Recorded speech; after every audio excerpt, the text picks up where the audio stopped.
नमस्कार मंडळी, तुमचं स्वागत आहे माझ्या चॅनलवर. मी सविता.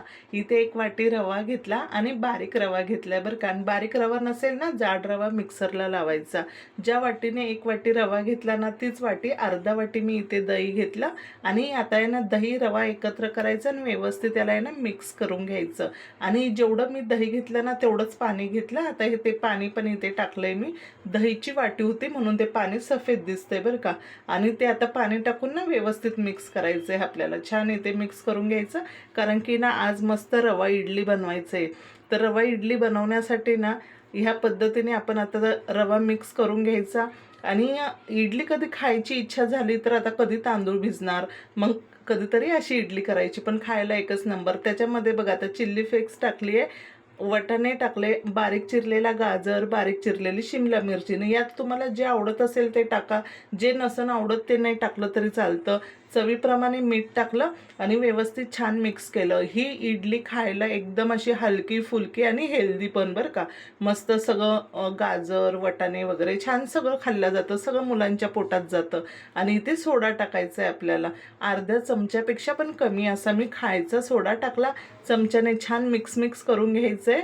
आणि आता लगेच आपण इथे मस्त इडली बनवायला घेऊया. आता सगळ्यात आधी आपल्याला मस्त इडली पात्राला आहे ना तेल लावून घ्यायचं, थोडं थोडं तेल लावायचं. आणि त्याच्यामध्ये आता आपल्या इडलीचं सारण टाकून देऊया. मस्त हे मिश्रण सगळं जेवढं बसेल तेवढं एक एक चमचा, दीड चमचा असं टाकून द्यायचं. आणि ही इडली खायला ना एवढी टेस्टी लागते ना, आणि होते पण एकदम जाळीदार होते बरं का.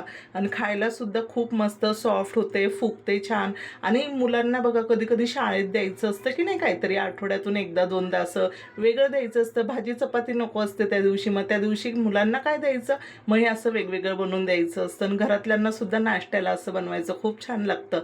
आता इथे बघा मस्त लगेच एक साईडला चटणी बनवायला घेतली. कोथिंबीर, फुटाण्याच्या डाळ्या, हिरवी मिरची, ओलं खोबरं, चिंच टाकले आणि थोडा लसूण टाकला. चिंच तुम्हाला नको असेल ना, म्हणजे आंबट चिंच चटणी नसेल आवडत तर तुम्ही नाही टाकली ना चिंच तरी चालेल. आणि छान तिथे चटणी बारीक वाटून घेतली. आता बघा इथे 10 मिनिटांनी गॅस बंद केला आणि इडली बघा मस्त व्यवस्थित अशी शिजली आहे. आणि आता बघा किती सॉफ्ट पण झाली, किती जाळीदार झाली. मस्त असा भन्नाट नाश्ता करायचा, घरच्यांना पण खाऊ घालायचं. आणि पचायलाही पण एकदम हलका आहे, हेल्दी आहे आणि खायला तर एकदमच मजेदार आहे बरं का. बघा किती सॉफ्ट आहे ना, आणि आतून ते एकदम जाळीदार कापसासारखे, खायला सुद्धा तेवढीच मज्जा येते. व्हिडिओ आवडला असेल तर व्हिडिओला लाईक करा, चॅनलला सबस्क्राईब करा आणि तुम्ही सुद्धा अशा इडलीचा आनंद घ्या. चला मग नाश्ता करायला या. बाय.